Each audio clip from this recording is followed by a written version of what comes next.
I rewatched every Harry Potter movie and then played Hogwarts Legacy, and I noticed something. Hogwarts changes a lot. Hogwarts Legacy is set in the 1890s, which I believe is the earliest depiction of Hogwarts Castle that we can see in any visual media currently. The game takes on a unique depiction of Hogwarts Castle, with much of the castle feeling purposefully new and unfamiliar. However, many key landmarks from the movies do still appear.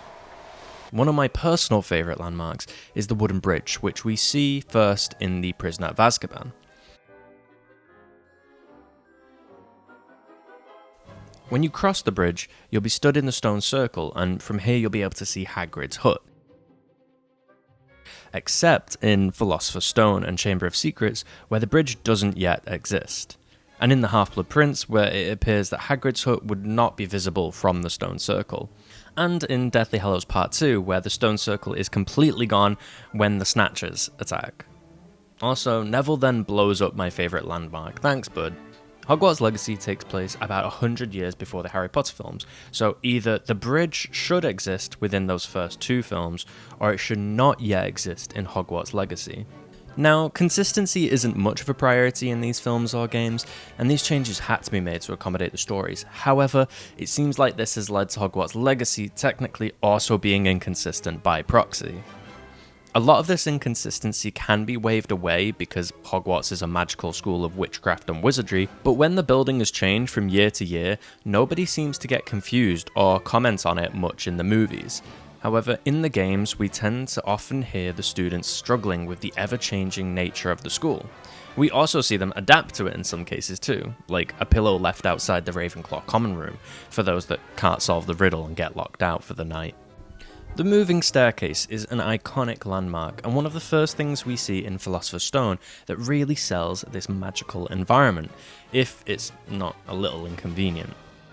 The staircase completely disappears in Deathly Hallows Part 2, however, and is replaced with this much wider grand staircase that doesn't move at all, which technically is more accurate to the original books, as they don't mention the staircase moving at all. Personally, I love the moving staircase though. In Hogwarts Legacy, we don't see either version of the staircase, but instead see a spiral staircase that appears in front of you as you walk up it, which is a really interesting take. In the Chamber of Secrets film, we see Ron and Harry crash the family car into the Whomping Willow, which is located within the grounds of Hogwarts. I believe this is close to where the students practice their flying lessons. The Whomping Willow is then moved out of the school grounds for the next film, as it's hiding the passageway to the Shrieking Shack, and having it be so close to the school would potentially make the upcoming conflict feel strangely placed. For Hogwarts Legacy, the Whomping Willow is not included at all, which is accurate to the time period as the tree was planted in 1971 by James Potter, Sirius Black, Remus Lupin and Peter Pettigrew specifically for Lupin's transformations.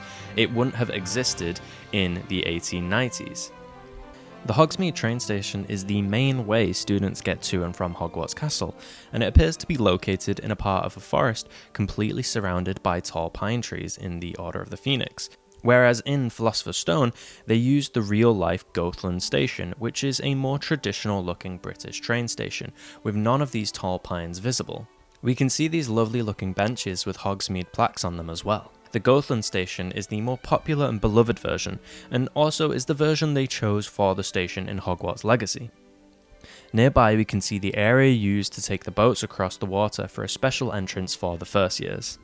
In Hogwarts Legacy, we can get a good feel for exactly how far Hogsmeade train station actually is from Hogwarts Castle. The greenhouses in the Philosopher's Stone appear as these outdoor individual greenhouses that the first years have their herbology lessons in. However, in the Half-Blood Prince, it appears that the greenhouses are now located indoors, as we can see a wall here and some kind of castle battlements outside, suggesting that the new greenhouses are actually located in a wing of the castle. In Hogwarts Legacy, the greenhouse classrooms are located in one much larger ornate greenhouse. Just looking at it, I can only imagine how hot it must be inside. The astronomy tower is the tallest tower in the castle, and offers an amazing view of the grounds and the sky above. We don't see this location too often throughout the series, but it becomes an incredibly important location by the end of the Half-Blood Prince. The Hogwarts Legacy version of the astronomy tower feels incredibly faithful to the movie depiction, even including this lower area that Harry hides in when the Death Eaters enter the scene. The potions classroom goes through significant changes throughout the movies. The first version of the potions classroom is in the Philosopher's Stone during the introduction of Severus Snape. I love the way the sunlight peeks through the windows and catches the dust in the air. The dinginess of the dungeon is wonderfully contrasted by the light shining through, making us notice that it's a beautiful day, yet all the kids are stuck inside, with Snape of all teachers. The location they used to shoot this actually wasn't a dungeon. Instead, the windows were partially obscured by books and shelves whilst filming, to make it feel more like a dungeon. The potions classroom, when the classes are taught by Professor Slughorn, appeared to be smaller and darker overall, which is more fitting for a potions classroom for these later films. The Hogwarts Legacy version of the potions classroom most closely resembles this later depiction of the classroom. The owlery appears to be the most consistent throughout the movies, with only minor changes, but the overall vibe is kept very much the same, with these cutaways for the owls to sit in that are covered with owl poop, and the floor being blanketed with hay. We first see it in the Goblet of Fire, and then again in Order of the Phoenix, but not in any great detail. Most of my knowledge of this area actually comes from the older video game version of it. Supposedly, the books say that the owlery is located inside Hogwarts, and is closer to the Room of Requirement.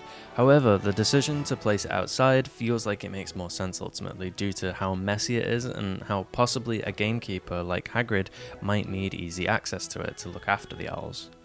Hogwarts Legacy has a pretty similar and consistent version of the owlery, only with an added section to the top where the ghost of Richard Jackdaw can be found. Something I was hoping to see in Hogwarts Legacy was the Chamber of Secrets itself, but unfortunately the chamber isn't present in Hogwarts Legacy, though it should be noted that the chamber technically does exist somewhere in Hogwarts during the events of the game, as it was created by Salazar Slytherin before he left the school, so it would be around during the year 1890.